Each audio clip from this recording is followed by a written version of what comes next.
saya Nicholas Finan di Sinaga dengan NIM 210306116. Saya dari kelas Peternakan B, Fakultas Pertanian Universitas Sumatera Utara. Tujuan dari pembuatan video ini adalah untuk memenuhi tugas praktikum biokimia yang diampu oleh Ibu dosen Tati Vidianasari SPT MP. Langsung saja masuk ke dalam soal. Soal yang pertama adalah jelaskan 3 sistem kompensasi pada tubuh. 3 sistem kompensasi pada tubuh. Yang pertama itu ada sistem dapur darah. Sistem dapur darah atau larutan penyangga ini adalah larutan yang mengandung asam lemah dengan basa konjugasinya. Begitu juga sebaliknya. Secara alami, sistem dapur darah ini berfungsi untuk mengatur pH darah agar tetap normal. Karena darah di sini mengandung dapur asam bikarbonat dan garam bikarbonat. Nah, biasanya darah mengandung pH normal yaitu sebanyak 7,4. Untuk mempertahankannya, diperlukan perbandingan antara asam bikarbonat dengan garam bikarbonat atau garam bikarbonat dengan asam bikarbonat sebanyak 20:1.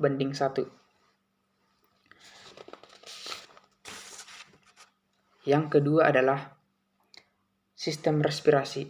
Sistem respirasi di sini menggunakan O2 serta mengeluarkan atau menyingkirkan CO2 dan uap air yang melibatkan yang pertama pemasukan O2 serta pelepasan CO2 di alveoli atau alveolus. Yang kedua, transportasi si O2 dari alveoli ke jaringan. Yang berikut transportasi si CO2 dari jaringan ke alveoli. Nah, dalam proses respirasi ini juga ditentukan oleh proses difusi udara serta tekanan parsial gas dalam udara pernapasan. Di sini O2 berbentuk gas yang larut dalam plasma dan O2 juga terikat dalam hemoglobin. Lalu si CO2 di sini juga berbentuk gas yang larut dalam plasma dan asam bikarbonat yang larut dalam plasma serta CO2 di sini berbentuk ikatan karbomino sebanyak 20% dan CO2 di sini juga berbentuk garam bikarbonat sebanyak 70%. Sistem kompensasi yang berikut adalah sistem ekskresi ginjal. Nah, sistem ekskresi ginjal ini berfungsi untuk mengatur garam bikarbonat dalam air. Dengan cara yang pertama, memobilisasi ion H positif di tubulus proksimal dengan reabsorpsi Na positif. Lalu, sekresi ion positif di tubulus distal ditukar dengan Na positif. Lalu, terjadi pembentukan amonia atau NH4+ di tubulus distal dengan menggantikan Na positif. Berikutnya adalah jelaskan metabolisme air pada ternak. Nah, kita ketahui bahwa si air ini senyawa kimianya adalah H2O yang berfungsi untuk penyusun jaringan hewan dan tumbuhan.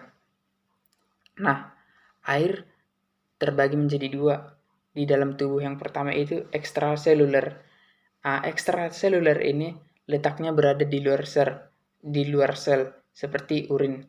Sedangkan intraseluler letaknya di dalam sel dan 50% pada tubuh ternak merupakan air ataupun darah.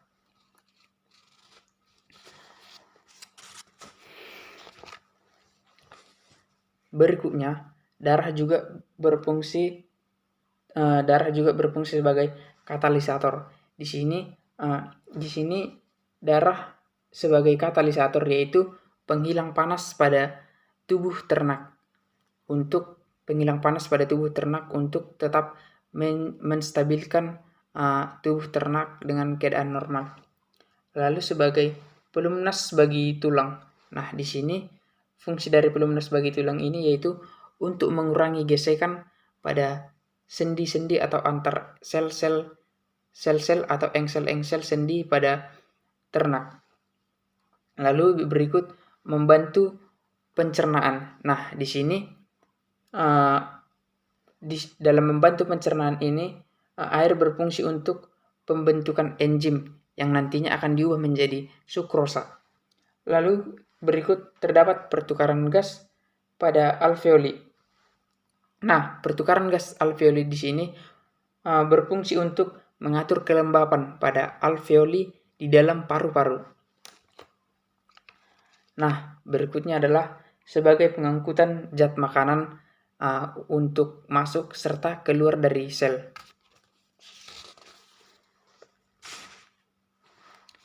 Berikutnya adalah jelaskan sumber air pada tubuh ternak. Yang pertama adalah air minum. Air minum ini berasal dari air yang diberi oleh si peternak ketika ternaknya merasa kehausan. Yang kedua, air berasal dari makanan konsentrat, karena makanan dan konsentrat tersebut merupakan makanan yang mengandung air. Yang ketiga yaitu air metabolik. Air metabolik ini berasal dari oksidasi makanan dari molekul kompleks di dalam tubuh.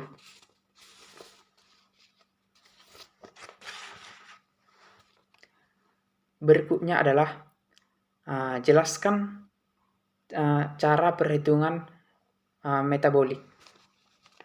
Nah, kita ketahui metabolik itu tadi berasal dari oksidasi makanan dari molekul kompleks pada tubuh ternak.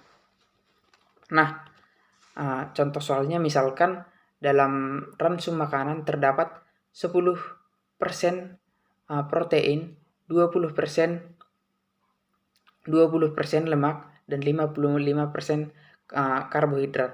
Berapakah air metaboliknya dalam tiap 100 kilokalori? Nah, di sini di tabel ini diketahui bahwa air metabolik hasil oksidasi pada karbohidrat sebanyak 60, protein sebanyak 42, lemak sebanyak 100. Sedangkan rata-rata kalorinya pada karbohidrat sebanyak 400, protein sebanyak 400, lemak sebanyak 400, dan sedangkan air metabolisme per 100 kilokalori energi metabolis pada karbohidrat sebanyak 15,0, pada protein 10,5, sedangkan pada lemak 11,1. Nah, selanjutnya adalah untuk menghitung air metabolik dari 100 gram ransum adalah yang pertama 10%. Yang pertama, protein yang tadi adalah 10% dari 100 gram ransum pada tubuh, yaitu sebesar 10 gram protein.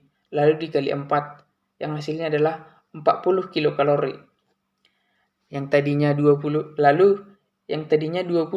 lemak dari 100 gram ransum menghasilkan 20 gram lemak, lalu dikali 9, yang hasilnya adalah 180 kilokalori.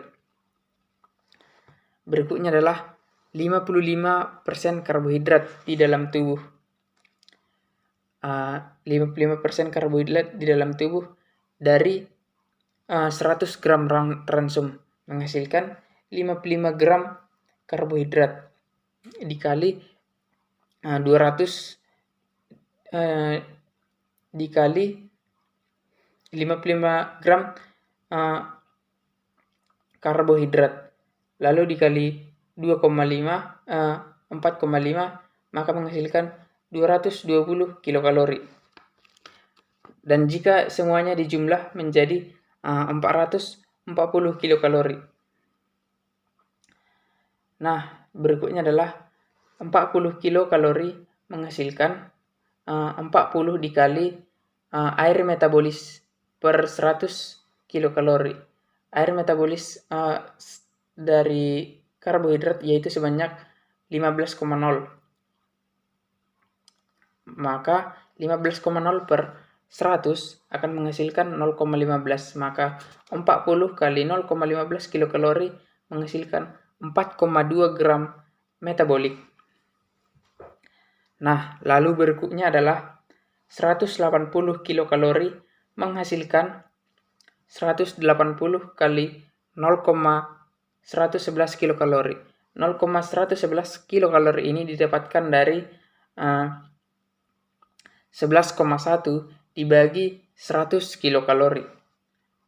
Maka hasilnya adalah 19,98 gram air metabolik. Selanjutnya adalah 220 kilokalori menghasilkan 220 dikali 0,150 kilokalori. Nah, 0,150 kilokalori ini didapatkan dari 10,5 per 100, atau rumusnya adalah air metabolik per 100 kilokalori yang menghasilkan 220 kali 0,150 kilokalori adalah 33 gram air metabolik. Dan jika semuanya dijumlahkan sebanyak 57 gram air metabolik. Jadi bila energi ransum 1 kilokalori, maka air metabolik yang dihasilkan adalah 57 gram.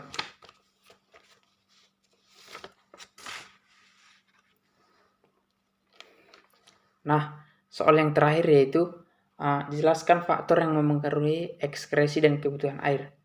Nah, yang pertama yaitu pada mamalia. Yang pertama yaitu keringat. Nah, pada mamalia biasanya hilangnya air dilakukan melalui keringat. Keringat ini berasal daripada kulit. Nah, keringat ini berfungsi untuk mengatur temperatur tubuh agar tetap pada keadaan normal. Yang kedua yaitu keluar sebagai pernapasan. Nah, biasanya pada unggas air keluar dari pernapasan sebanyak 40%. Lalu yang ketiga dari urin. Nah, biasanya ternak mengonsumsi protein dan mineral. Nah, si protein tadi akan berbentuk urea, dan urea ini mengandung racun. Dan di sini air diperlukan untuk membuat air, dan di sini air diperlukan untuk membuat agar tidak terjadinya racun. Dan yang berikut yaitu sebagai saluran pencernaan. Nah, di saluran pencernaan ini sifatnya pencahar, yaitu